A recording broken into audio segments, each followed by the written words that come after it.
Hello and welcome to the Geek Central Blog webcast. Imagine spending an entire year writing a book. You know the plot is so epic, but every publisher refuses to open it. That is the story of James S. Murray. Whoa, whoa, whoa, whoa, whoa! Ah! You may know him as one of the crazy daredevils on the hit TV show Impractical Jokers. What you may not know is that 14 years ago, he wrote a book. Here to talk about it is James Murray himself. How's it going, Mur? What's up, Zach? How are you, bud? Doing great. Good to see you again. I want to talk all about your book, Awakened, which just came out earlier this summer. What's the story behind the book? Well, you know, as you said, I wrote it 14 years ago. Back then, I was living in Brooklyn, and I was commuting like an hour and a half to work every day in the subway. Sometimes at night, you'd be riding home.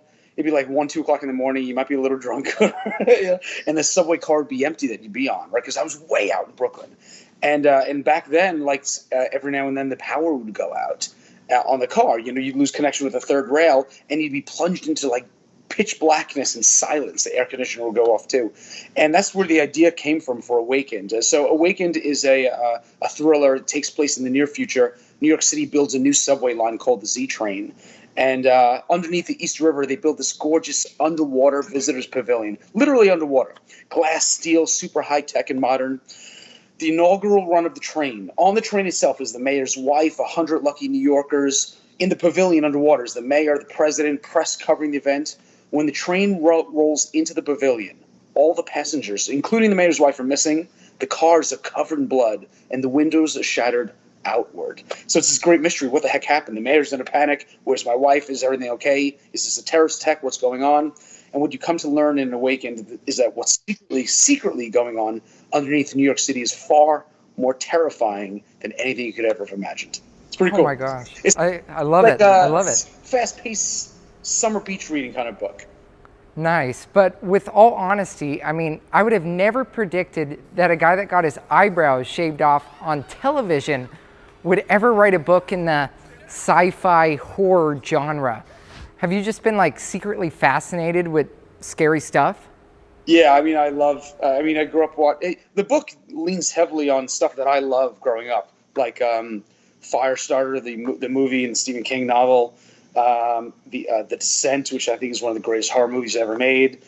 It's got book 2 has a heavy dose of Nightmare on Elm Street, the original one, in there. It's got Alien and Aliens mixed in, you know. I've always been a huge fan of the genre, of thrillers in general. So yeah, I mean, it's one could argue, by the way, that what they do to me in Jokers is horror. True. You know, I mean, you know, getting a prostate exam in front of 100 guys, 2 of them actually, getting a tattoo forcibly emblazoned on your thigh. You know, these are pretty terrifying things.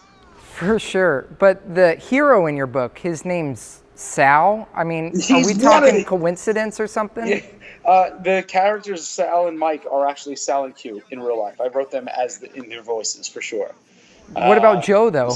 Can't forget him. Joe was in the book as a big character. The character's name was Dwight Andrews, but in rewrites I made him a Spanish guy named Diego Munoz, and that was not Joe at all. Oh my gosh. Well, HarperCollins, they're the ones who published the book, and they're actually investing in it as a trilogy. What can you tell us about the next book? Book 2, I'm actually polishing up the sample chapter for book 2. The paperback is about to come out for Awakened in February. So at the beginning of the paperback, they'll have a chapter from chapter 2. And I chose the chapter that I want to include. We're close to finishing book 2 now. And the chapter I'm going to include is, as I mentioned before, an homage to Nightmare on Elm Street. Anybody who knows that movie, the original one, will recognize the influences. It's scary as F. Love it. It's great. That's awesome. So book 2, you know, book 1, of course, takes place in New York City. It's this very tight tale of this event in New York. Book 2 dives into the whole conspiracy element of it and the worldwide scope of it. And book 3, you know, and book 2, the entire trilogy is really about obsession and how you have 2 characters that are equally obsessed. The mayor of New York City, obsessed with the Z Train, and then the leader of this shadowy foundation in book 1, Foundation for Human Advancement, one of the greatest villains. I think you'll grow to love him as a villain as much as Darth Vader, because he in book 2 and 3, he is spectacularly bad and good at the same time. It's one of those great, equally obsessed as the mayor of New York City. So it really is, the books are about obsession and the good and bad of it. Now, when you wrote the book 14 years ago, did you have just one book in mind, or were you thinking it as a series? I did. I planted the seeds for a trilogy back then. The crazy thing is, the story of the guys and I from Jokers. Yep. We're regular guys. We didn't know anybody in TV. We weren't cast. We weren't discovered. We just failed for a long time and worked really hard to get to create Jokers, and eventually succeeded. And the book is the same story. I wrote it 14 years ago. Spent a year. Imagine that, like a year of your life every day writing something. And at the end of the year, since I had no agent or lawyer representing the project, no manager, I sent it out to every publisher, and they returned it to me unopened. But the cool thing about waiting 14 years to get it published is I was able to go back in and add, now that I'm on Jokers, and add in secret Jokers references throughout the whole book. So there's also sorts of little shout-outs to Jokers fans in there that if you are a fan of the series, you'll pick up on and laugh out loud when you read. Oh, that's awesome. Well, we know Impractical Jokers will be hitting the big screen next year as a movie, but could we see an Awakened movie or maybe even a TV show? That's the whole point of it. My background is TV development. So I've worked. I've ran development for a TV company for 12 years, literally, and my job was literally to create and sell TV shows. So always when I wrote the book like a movie or a TV show, and when the first thing I did when I sold the book was immediately go out and pitch it as a TV series to production companies. And I sold it to IDW Comics, which is a huge company behind Marvel and DC. And we're going out this fall to pitch it as a TV series. Nice. And sticking with Impractical Jokers, 7 seasons in on True TV.